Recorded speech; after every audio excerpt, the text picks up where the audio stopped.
Hello, everyone, and welcome to episode 3 of the Midlife Awakening podcast with me, Natasha.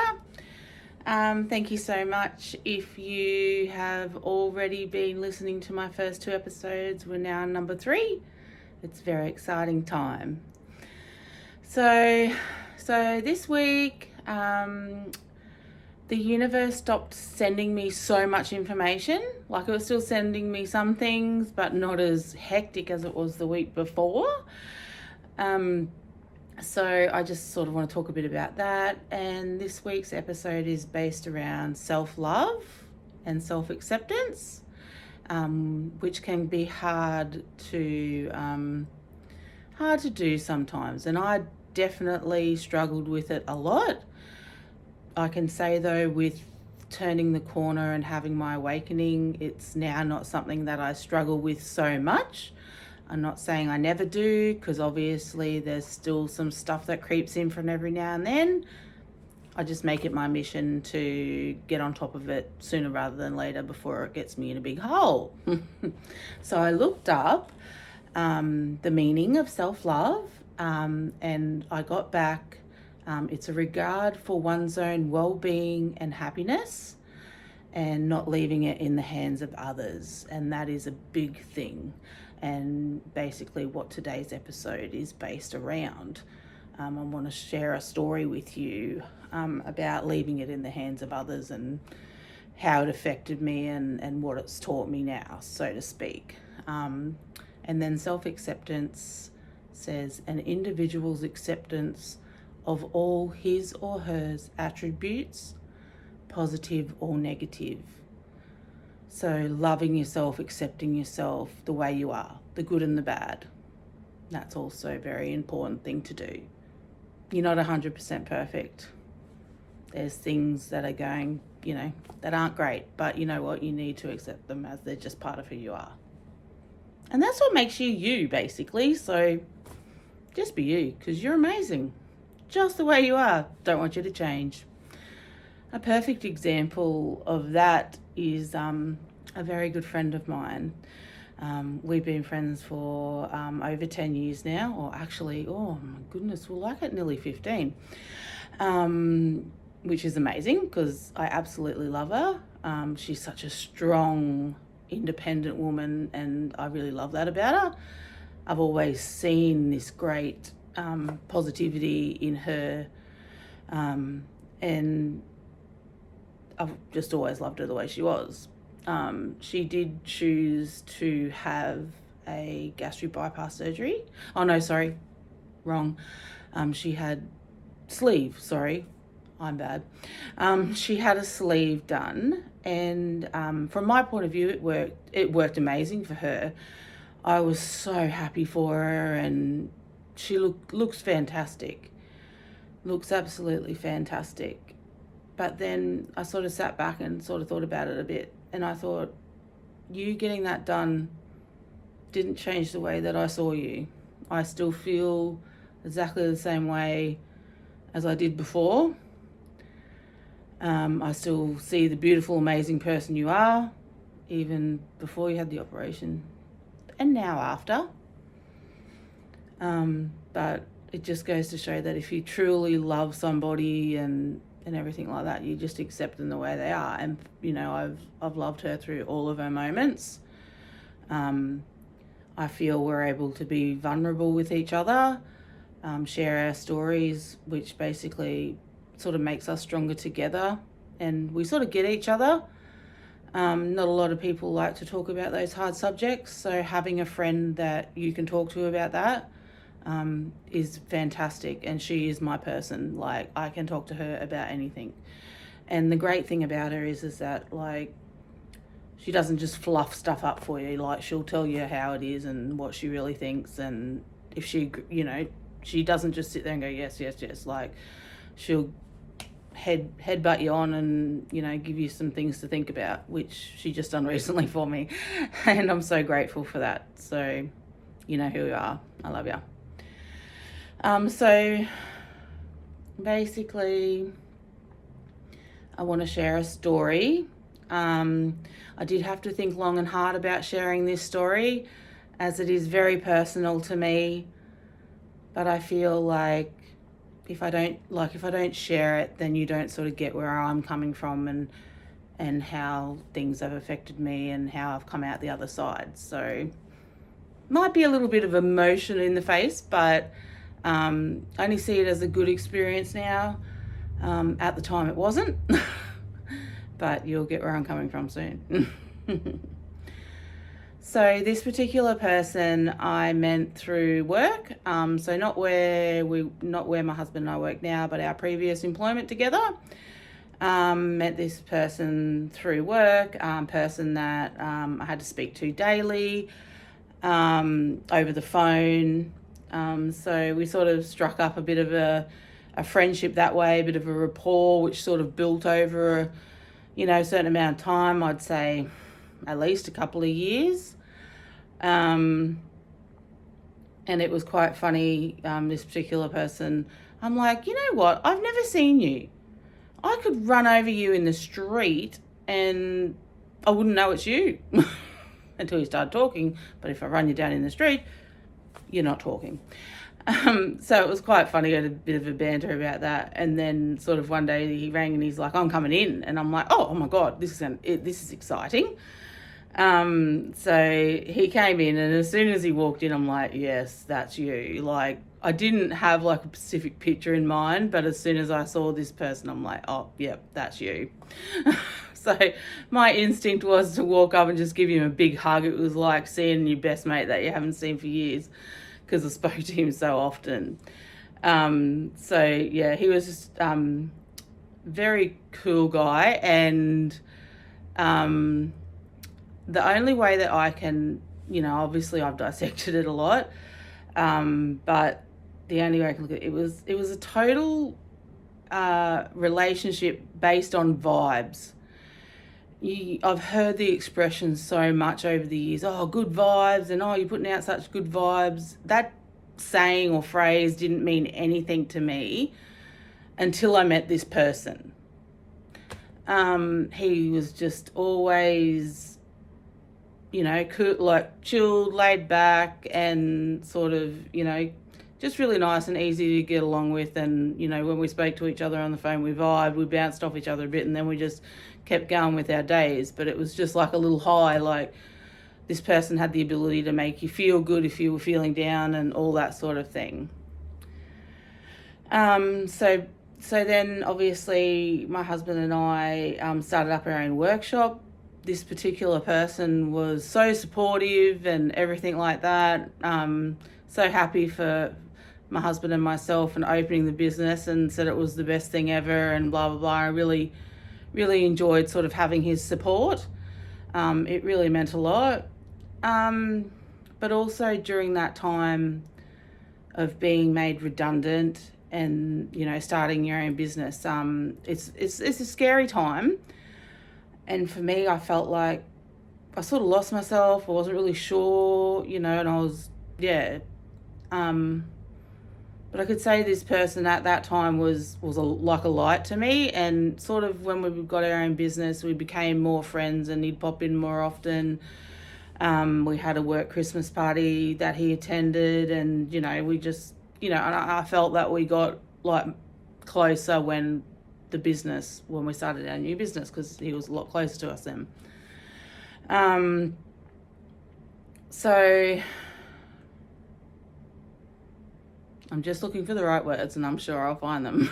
I'm sure they're coming to me. It sort of got to the stage where, we see each other, we give each other a hug, and he was very good at making me feel good about myself. He'd give me heaps of compliments. Like, you're doing a great job. You and your husband are doing fantastic. It's so great. And, and then when we had the Christmas party and he came, we always dress up. And I had this vintage sort of dress on, and he's like, oh my God, I really love your dress. You look amazing, blah, blah, blah.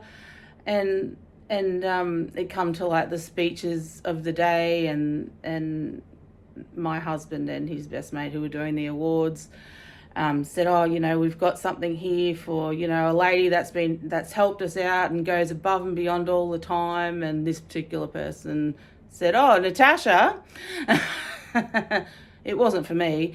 Apparently the Sheila behind the bar was the best person of the day that day, so I get it now. But at that time, that hit me so hard. I felt really devalued as a person, that I didn't get any acknowledgement that day, after it being sort of the first year that we, first 6 months of us building our business up, and I gave it everything I had, and I didn't get any sort of recognition, and I was absolutely gutted. Absolutely gutted. I literally just walked out the back of that place and I was like, okay. And I was trying to deal with all the emotions that were coming up at the time. I definitely could handle them a lot better now, but at the time I was not equipped. And anyway, so like that day just went on, and then there was an after party, and this person came to the after party, and we were talking and vibing, and and it was really nice. And he was just still complimenting me on my dress, which no one ever compliments me much on my looks, so not that I needed that then, don't need it now. And he was just building me up and up and up, and as the relationship sort of obviously it grew from them, because it sort of went from being sort of in a work environment to then it was a social environment.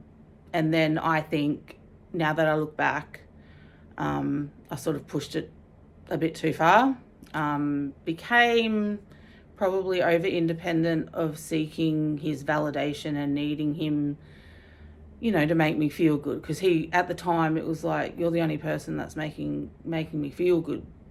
And I even tried to explain this to my husband, just, how just talking to me in that different way and how it makes me feel and everything like that. I can look at it now and say, well, I don't need that now. And that's sort of where this story sort of ends. But, so basically, I think I started texting him probably a bit more than he was comfortable with, and he basically cut the relationship off at the knees. And at the time, it broke me. I thought, oh my God, I've been completely vulnerable with this person in the way of telling him, everything. Who's gonna make me feel good now? You're not there. Like, oh my God, and it was a real pity party. A lot of counselling sessions. But he just basically cut all contact, and that broke me. It really broke me, to think that I could be so vulnerable with somebody, let my guard down, and then in turn, also letting him make me feel good and building me up and everything like that. I totally get now that is the person that he is. He's a good vibes, very positive person, cool, easygoing. I saw just a big teddy bear. As I said, it was a total soul thing for me. Because he walked into our workshop one day, and one of our other customers said, "Oh my God, we check out this dude that just walked in. His bloody tats and long hair, bloody rocker." Like he was talking about him like he was scary, and I'm like, no. I said, no, this person's the nicest person I know, one of the nicest people I know. And so, but I totally get now that that's who he is. I now totally respect that. And I believe that the cutoff was to protect his energy and protect his vibe. And that was a self-love thing for him. He needed to do that because I was draining his energy, and I was, because I wasn't who I am now. So I now see why that relationship didn't work out. I respect it so much. I'm actually really grateful for the lesson because it made me look back now and realize that the way that he was talking to me, that's how I need to talk to myself. That's what I need to tell myself to bring myself up. I am all those things that you said and so much more. Thank you for the lesson. I know I'll never get the chance to probably say it to your face, but if you know who you are and you're listening, thank you so much for the lesson. And don't stop being you because you're an awesome person. And I get now that you were just protecting your energy and your vibes. I get it. And that's really powerful for me to say because it did, it upset me and got me emotional for a very long time. But now I'm just able to look back and just be grateful. It was a lesson and I'm grateful for that. Thank you for showing me the way that I needed to talk to myself. Thank you for making me believe in myself. And I now don't need that external validation from anybody. It's all in here now. It's in my heart. It's inside me. I don't need anybody else to make me feel better. And that brings me to the quote of the day. I wanted to incorporate a quote for each episode, and I felt this one was really fitting for today. It's from Louise Hay, and I don't know if I've got it completely right because I couldn't find the whole sort of paragraph bit, but from what I can remember from listening to the 101 Power Thoughts for Life, this is how I remember it. It says, "People come into our lives at the right moment. We share the time we are meant to have together, and at the perfect time they leave, and I lovingly let go.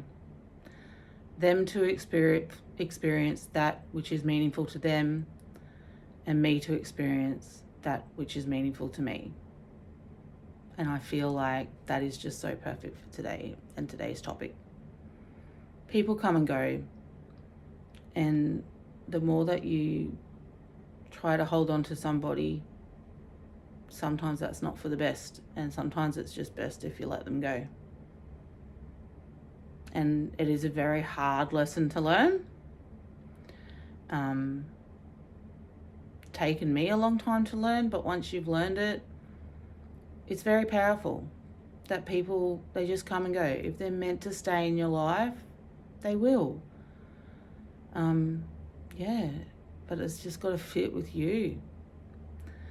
So another exciting thing that's happened this week is that I got a logo to go with my podcast. Ooh, big fancy. So I was so excited. I had it designed through Ramp Decals. Ebony and Clay, a husband and wife team, own that business. So I collaborated with them and sort of, we come up with the most beautiful logo, and I'm so happy with it. And we were sort of tossing around colours, and then I sort of got dressed on the weekend, and I looked down and I was wearing a really nice green with like cargo pants, and I just sent them a picture of like the colours, and I'm like, these are the colours. The universe was just like, this is what it is. And when they done those colours and we just fixed up some finer details, it turned out amazing. I'm so happy with it. Thank you guys. Couldn't be happier. Over the moon. So it's now on everything. It's on my Spotify, it's on my Facebook, it's on my YouTube. In the process of getting a sign made up with the logo on it so I can have it in the background here looking all pretty.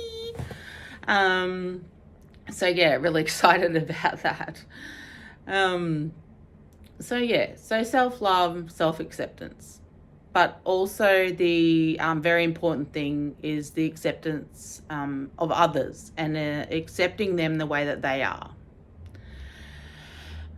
You do need to put boundaries in place. Obviously, if these people aren't aligning with your values or they're draining you, that's when you need the boundaries in place so that they don't come in and that they don't drain your energy.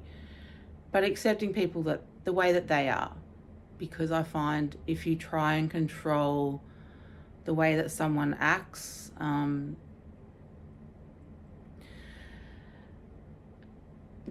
Just give people the room that they need to be themselves. Don't force people to act in a certain way, because if anything, it's going to do the opposite, and they're going to do what you've been trying to not make them not do. I hope that makes sense. And just know that it's not always going to be rosy. Bad things happen, and now I'm able to look at them as a blessing, and that it's trying to teach me a lesson, and also my self-control in those sort of situations, which leads me on to my next sort of subject that I've happened in the last week. I had a run-in with someone very, very close to me. When I was able to actually step back and assess everything, I could see it for exactly what it was. And it boiled down to, it was a colliding of egos. My ego was out big time because the subject matter was something that I thought that I'd been really respectful of this subject matter.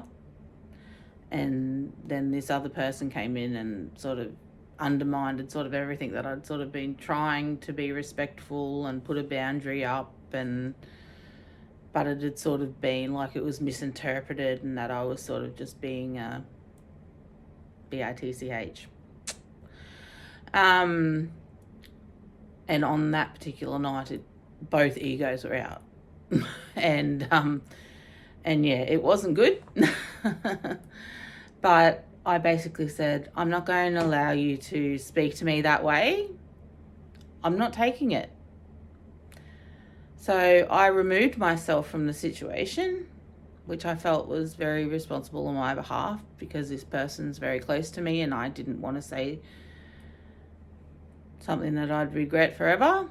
But that just gave us, I sort of just spent the night away, and it made me reassess everything and I spoke to a couple of, really close people to me, and, it was just good, I think, just to get it all out there and everything. And later on the next day, I rang this person and I said, I think I could see what's happened here. Like, it's just been a major clash of egos here. Like, let's sort this out. Let's be adults.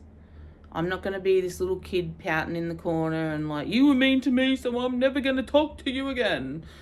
Because that's not what I want. This person means too much to me to be like that. So we were able to talk through it. There was still some little things that kept coming up during the conversation, but I just sort of was trying to iron it out. And we sort of boiled it down to like what it was actually about, and that some things have been said that they were miscommunicated wrong, and that sort of flared each of us up. But we were just able to talk through it, and get to a better place. And we're there, having a great time now. So, but I looked at that as a lesson, and that was a lesson to me in ego. So yeah, it was definitely a two egos colliding sort of situation. Me being my reactive self, which is obviously something that I'm trying to work on, but in that moment, due to subject matter, due to ego, due to this, it all just boiled over. And I can see it, and it's actually quite amazing to sit back and dissect it and work out, what's going on. Really powerful for me, actually. Very powerful. Very powerful. But yeah, but also respecting that person is the way that he is, and that his values aren't 100% exactly the same as mine. So, you're not always going to get along with everybody. You can have a difference of opinion and still be friends.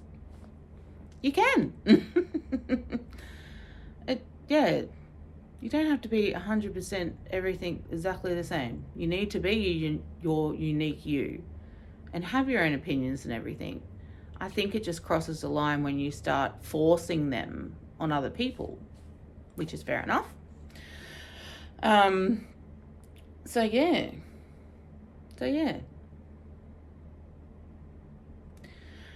Also, some things that I've sort of thought about during this, like, planning out this episode was being vulnerable with people. I spoke about it at the start with my best friend.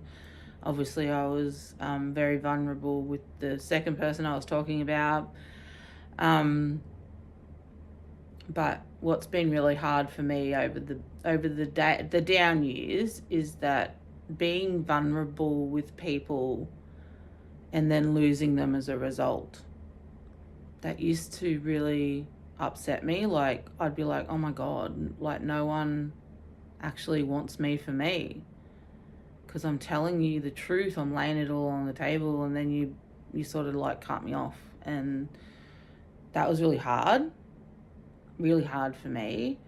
Now I realise it was for the best. If those people can't have you at your worst, they don't deserve you at your best. Plain and simple. Easy. So in my case, I had the right ones. They stayed. They understood. Now we have great times together, because that's what real friends are. They go through the lows and the highs all together. And I'm so grateful for that. I might have very few, but the ones I do have are rock solid. Yeah, so I guess, so next week, I've already decided what I'm going to do next week's podcast. I've decided that I'm going to dive into my spirituality side of things. It's my husband's extended family Christmas next weekend, so that sort of has led me on to that topic. Obviously, we lost my husband's grandmother during the year, which was very tough for the whole family. But one of her wishes was to continue on the annual Christmas party that we do, sort of a week or two before Christmas. So, we've got that next weekend, and it's really exciting. Really looking forward to seeing everybody. It's always great. But that just made me want to talk about my spirituality and sort of my relationship to my loved ones that have passed on, and sort of just give you guys a bit of insight, into that. And, just go with that. So I'm really looking forward to sharing that with you, because that's just amazing. I really love that side of myself. I get goosebumps and stuff, like just, thinking about like what I'm going to say and everything like that, because I'm just so excited. It's such a passionate subject for me. So that's great. But yeah, just be yourself. Like, I know that, like, I've had that said to me so much over the years, like, just be yourself and people will love you. And you sort of go, what? I wish that I could just tap you with a magic wand and you have your awakening and you just realise how amazing you are. But it's about being yourself, embracing you the way that you are, and really diving into the things that lift you up. Mind spirituality, that's what we're talking about next week. Exciting for me. But also, respecting your loved ones and what they like and what they do. You got to give them room to be themselves as well. It's having a mutual respect that you're the person that you are and you like these things. And I respect you for that. And I want to let you do that and give you room to be who you want to be. That's you. You're amazing. And that's what makes you you. And vice versa. Like, hopefully they can turn around and say, oh, wow, look at you doing this, and I'm going to give you time to do that.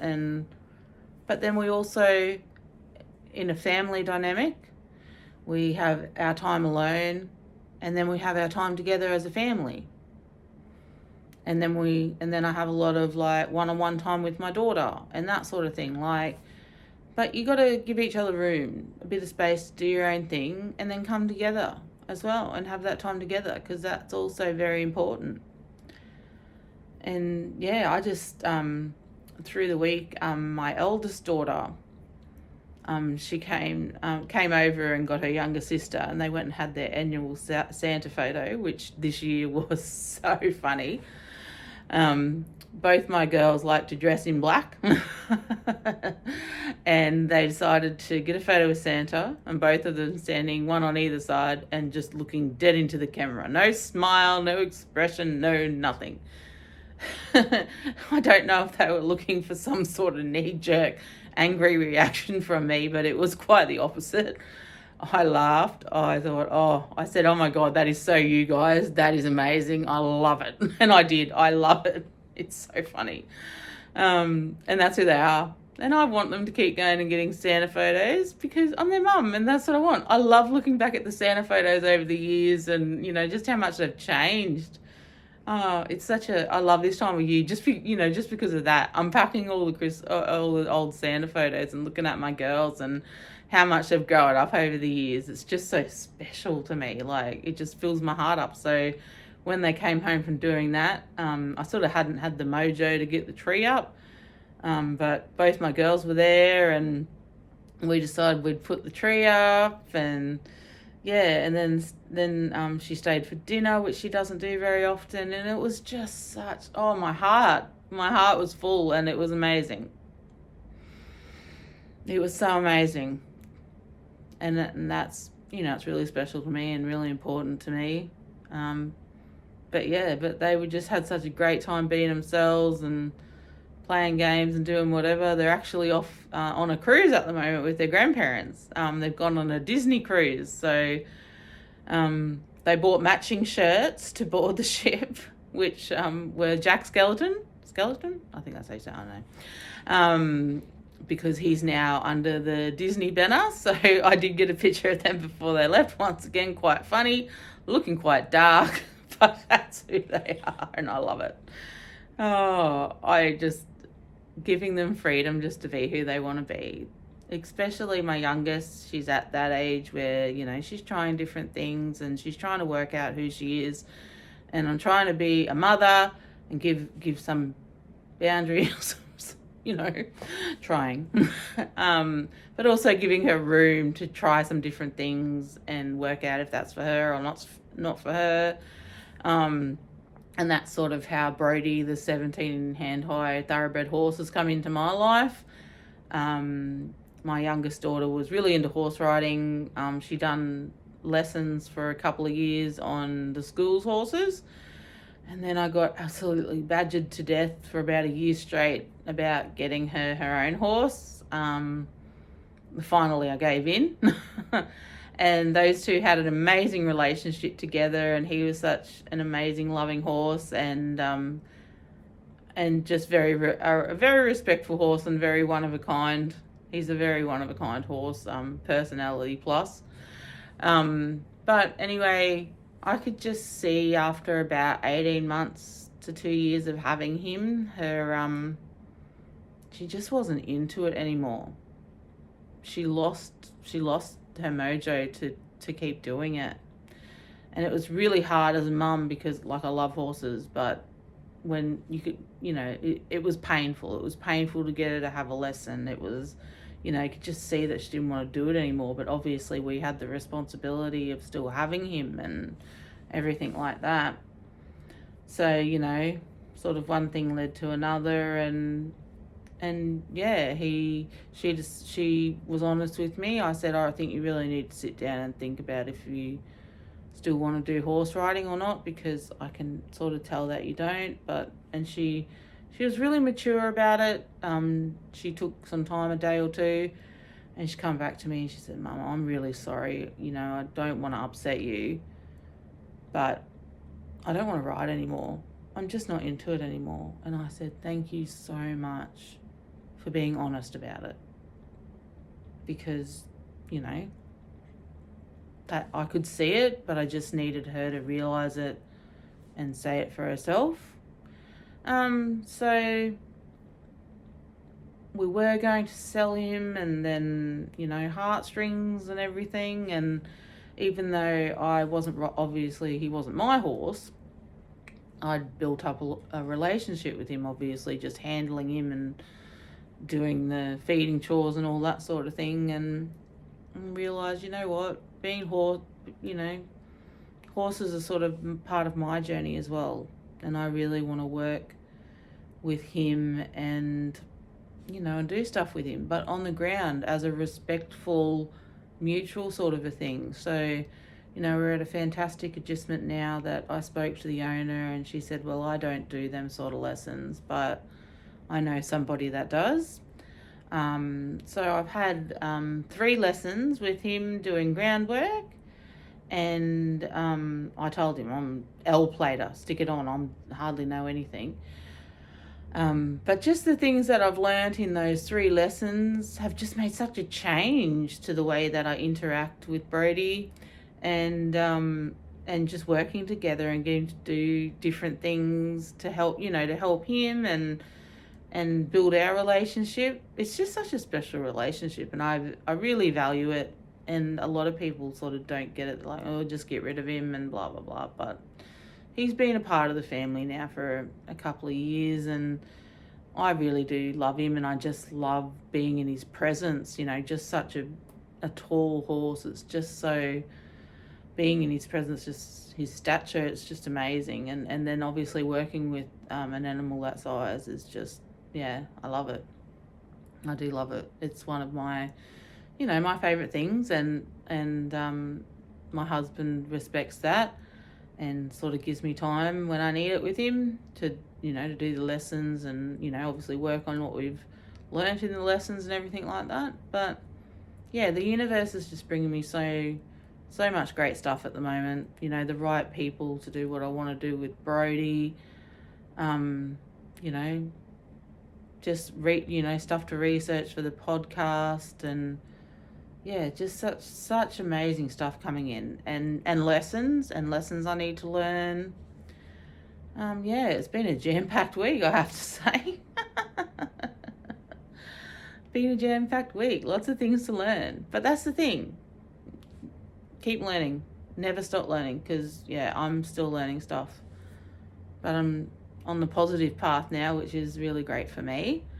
But yeah, so I think we'll wrap up now. I'm so happy with how today's gone, and thank you so much for listening. And yeah, next week, spirituality, can't wait to talk to you about it.